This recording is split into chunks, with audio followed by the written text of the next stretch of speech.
Day 539 of this lockdown. I actually completely lost track of time. How are you guys? I wanted to make another video since I'm gonna be here for a while, and I wanted to show you all my watches because I figured people like to see some shit, and I got some watches, and I actually think there's an interesting story to the whole watch collection and where it come from. And of course, the first thing I'm gonna do is turn this around and show you guys. Number one, we're talking about the Guerrilla watches. This is my personal collection. Whenever I bring this briefcase anywhere, yeah, it's got a lock, wheels. Whenever I bring this briefcase out, and I'm just trying to show my friends, like, this is what I do. They all think I'm selling them something. So I'm not trying to sell them anything. That's number one. I just want to show them everything that I have inside of this bad boy, just like you guys. So this is the whole collection that I have from Guerrilla watches. And obviously I'm missing a few pieces, especially with what's going on around the world. I'm not trying to get just more watches right now. For myself, I'd rather get them out for people that are buying them. So why don't we start with the story, where it came from, when did we start, and then I'll show you one by one of these bad boys. So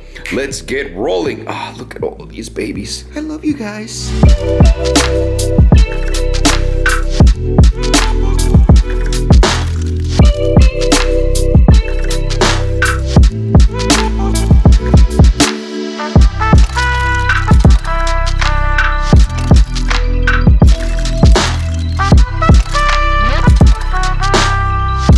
So Guerrilla Watches was started about 4 years ago, and the first watch went on sale about 3 years ago, and it was the original fastback. I'll show you guys in a second. The company was founded by a guy named Octavio and another guy named Lucas. Both of them come from the watch design world. They're incredible, they're monsters at it. Octavio worked at AP, Audemars Piguet, for so long. Same with Lucas, that's where they met. Obviously, they also have more watch experience, and they came from that world, but Lucas became the head of design of AP before leaving. So you're gonna see a lot of great design elements on these watches that you don't get to see on a lot of other companies that start a watch, because what they wanted to do and what I really liked about everything that they were bringing to the table is they were disrupting the market. They were creating a piece that nobody else had at that price point. They were adding so much value to a piece, and it was so well priced compared to everything else that was in the same category. I mean, the materials like the sapphire crystal, carbon fiber, the straps, the movements on the watches, everything has been evolving like crazy, and that's what I love about this. So what caught my attention with Guerrilla, number one, was the founders. The two founders make all the sense in the world. These guys have been in the watch industry for about 20 years, so you tell me, right? Or more than 20 years.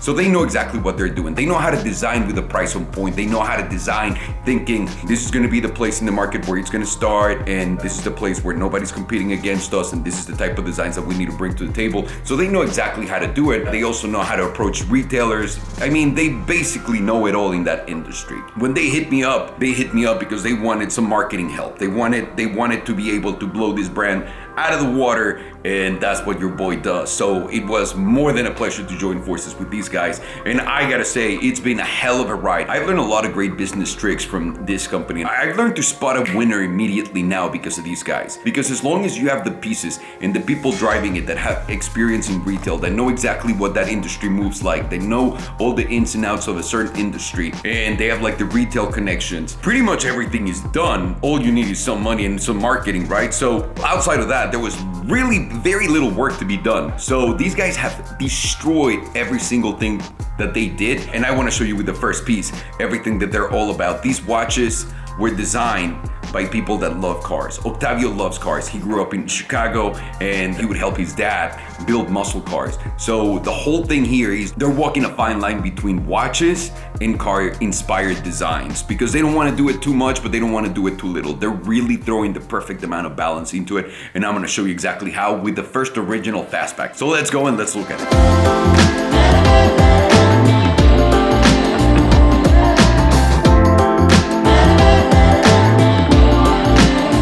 Brings me back to my BlackBerry days when I was just doing stuff with my hands and the camera. So this is the original fastback. This is the watch that Octavio and Lucas sent me when I was looking into getting into the watch space. And I am absolutely in love with it. Sapphire glass, it's got a great movement in it.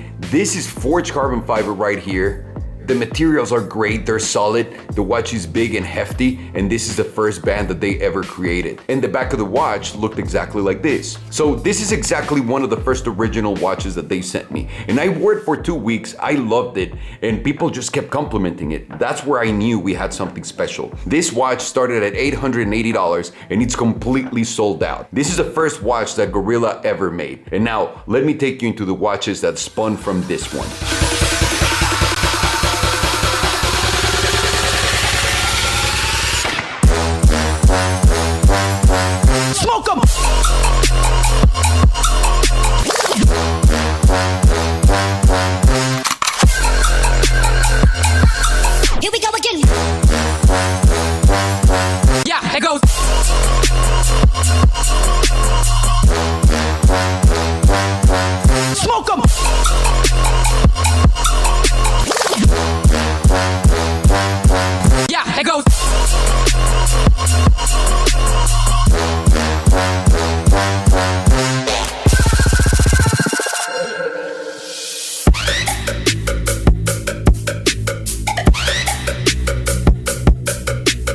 These are all the watches that were originated by the first one, and pretty much this collection, which is made out of 3 watches, and I don't know if you guys remember Model X with the camo, acid green 918, and any white car. Basically, this is inspired by an RWB white Porsche that Octavio saw, and I think it's gorgeous. But either way, they have like their little own thing. Each one of these has like their own little story. They're all basically the same watch. The differences are gonna be the aluminum that is anodized matte black, the face of the watch, which is right here, this one's matte black, and obviously the straps, right, which gives it the color for the watch and the dials and the numbers. So this one just has forged carbon fiber all around. The bezel, if you guys can see it, that is one of my favorite details here. It really reminds me of a muscle car. It reminds me so much of my Challenger, just grabbing this watch and looking at it. And I think that's one of the coolest things, and one of the things that Octavio and Lucas should be the most proud of, because they really nailed it. Then who remembers my 918 in acid green? This is exactly that. The carbon fiber here is the most interesting part to me,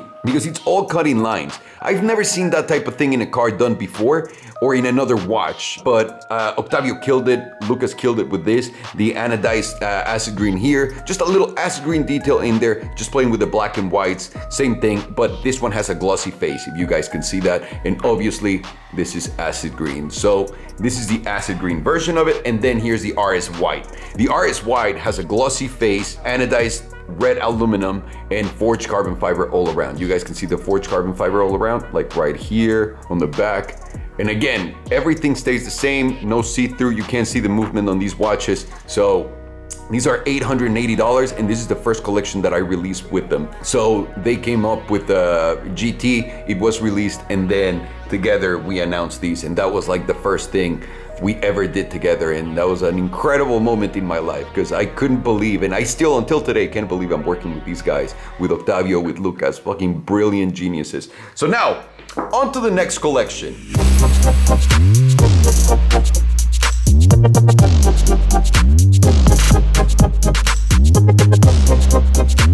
Now right here, this is something I'm really proud of, because this is an original Fastback Swipe edition, and we only made 77 of them, and this was a couple of firsts. Number one, the aluminum casing all around. You guys see it right here. It's gorgeous, and it's the first time that was done. Number two, the movement changed. That was the first time that happened too. And at the same time, the third thing that changed was the price. This was the most expensive watch for a while in the Guerrilla catalog. This was $950. We made 77 of these and we sold them all out. It's one of the pieces that I'm the most proud of, because obviously I gave all of my input for design. Lucas and Octavio helped me and guided me through the whole process, and I thought it was one of the coolest things I've ever done. There's just so much pride in this watch, and I banged it up like crazy because I wore it for at least a year without taking it off. And I'm a fucking machine, so I need to get it cleaned and whatnot, but this was the first time I was able to put an input and create a watch, if you will. Obviously not from scratch, but man, that's freaking cool.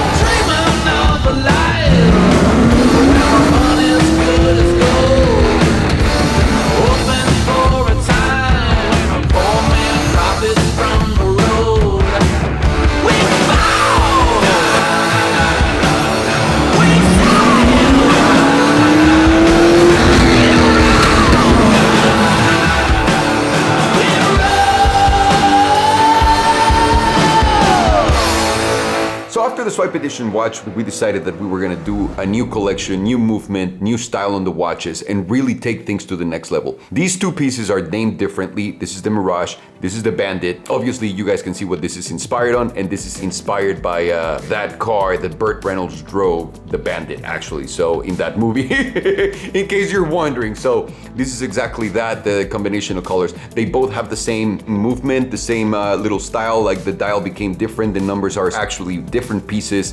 You can see the movement through the front of the watches, and obviously the colors. These, when they came out, we only made 250 of the Mirage, and we've been making more of these. So these, when they came out, they were $1,150. This one sold out, and this one went on to going up in price to $1,350. And the reason why is we just couldn't keep up with the demand. And I think that is one of the coolest things. That is when I realized, man, Octavio and Lucas really know what they're doing on a different level, because it's unreal that they were able to increase the prices and the value of the watches immediately because of how they were trading. So as you guys can see, different movement from the original ones. Obviously, still same details. This one has, just like the acid green, that carbon fiber that's lined, and everything else, I mean, you guys can see it. And again, we used consistently from the Swipe one, the double tone straps. So you guys see the evolution of that into a finer piece. And specifically on this one is one of my favorite ones. The carbon fiber everywhere on the piece. It goes from weaves to forged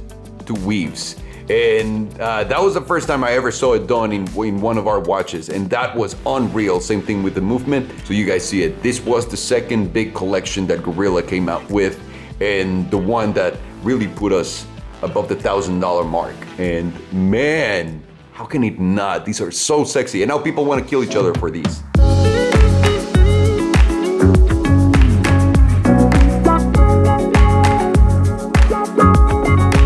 So after things got escalated, obviously Octavio and Lucas had to do it even further with a different movement as a whole. The quality of the watch here just went up like crazy. This is called the Drift. And the Drift, it's called the Drift simply because of this. A lot of people wonder, so what time is it? What am I looking at? You see how it says 11 up here? So anything that enters right here is gonna be telling you the time. So it's 11, almost 11:05. So that's that. But let me show you why it's called the Drift. And it's called the Drift because, and look at the 10 here. So you see how it's noon? Then obviously the next time it should be 1, but 10 o'clock is the one that's pointing. Look at the 10 drifting into 1, right there at the bottom. You see that? That's why it's called the Drift. And then here, you're gonna see it drifting to the 2. So, I mean, talk about automotive inspiration into something that's already existed, which is this movement, and really applying it in the best way possible. With this one, everything got elevated. From the movement, which is a Swiss movement, really, really hard to get, almost impossible to get. They made 250 pieces of these, and they sold out all in 24 hours to all of the retailers and private parties. So in a day, 24 hours, 250 of these went out the door. They are the priciest watch in the collection, which is $3,250. We've gotten nothing but love for this collection. And this is one of my favorite ones. It's got the acid green type of carbon fiber styling line, the anodized red, obviously the movement, which I can't pronounce it, so I'm not even gonna try, but it says right here, the movement. It's Swiss made, I don't know if you guys can see that, Swiss made. And then the movement is Vaucher Manufacture. So there you go, that's my French right there. And the Guerrilla insignia right there. This is when things got escalated to a different level. I was really nervous when I found out about the project. I was in love with the watch, don't get me wrong, but obviously that was a big jump in price. But 24 hours later, a different song is the one that we're singing with this one. So this was the next step from Guerrilla, from basic into getting something more complicated and complex, if you will, or complex, if you will. The Drift. The Guerrilla Drift. This is one of my favorite watches I'll ever have, and obviously this is a prototype. So I got 000 and I had to wait a year so that I could get my prototype done. It's beautiful.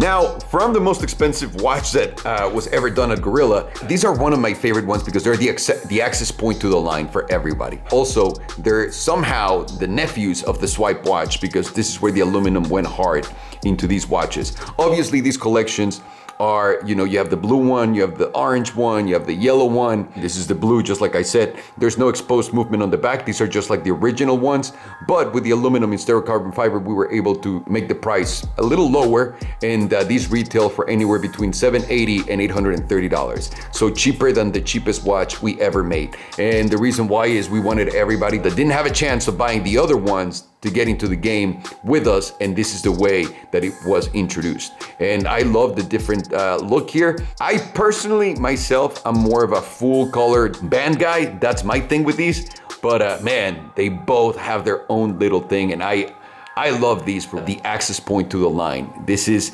for those people that were like, oh my God, I want to get one, but they're a little too pricey. This did it for us. So these have been selling great, and especially because they're the Swipe nephews, if you will, because of the aluminum, and we were able to do that by lowering the price by changing the carbon fiber to aluminum. It feels like part of the story, like a big part of the story from the Swipe one, and I love it. So let's go on to the next one.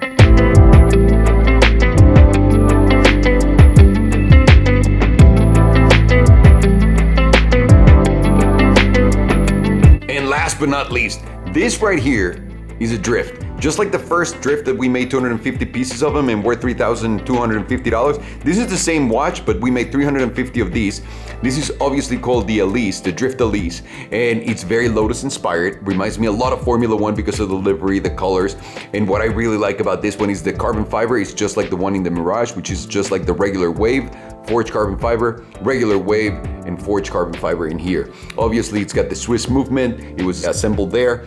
And these watches just are so much value for the money. And my favorite one, this is my favorite watch that we have in the line. Instead of making 250 of them, we made 350 of them, and they're almost sold out, which is something that until today, I just still can't believe it. And it's fucking unreal what these guys were able to accomplish. So this is the last watch, and now let me tell you something. Hey, let me tell you something. I couldn't be happier, I couldn't be prouder of these guys, but at the same time, I couldn't be more thankful for them taking me under their wing and showing me everything that they've shown me and guided me in the way that they have, and really all the stuff that I've learned from working with them and with such incredible people to work with. They're not only passionate, they're not only driven, they're not only monsters of their industry, they are really awesome people. And I could have never in my life thought that I was gonna get to work with people like that, and especially not with such great-hearted fucking people. And Octavio, Lucas, you guys are my heroes. This is nothing less than incredible. I know we have a few watches that are missing here, like the Truffle Hunter, the Spectre, and some others, and obviously all of the new stuff that's coming soon. There's so much growth for this brand, and what I want you guys to take in here is, if you're looking at starting a business, you are either Lucas and Octavio or you're me, right? And if you're Lucas and Octavio, go find someone like me. And if you're me, go find like someone like Lucas and Octavio. So always remember, find those points that complement each other so that the final piece can be the best piece that it can possibly be. And that's what I want to leave you guys with. Show me your watch collection. Tag me on Instagram. Share with me on Salomondrin.com. I'd love to see it. I love you guys. Thank you so much for watching. This is my watch collection. Guerrilla, baby! Ooh, ooh.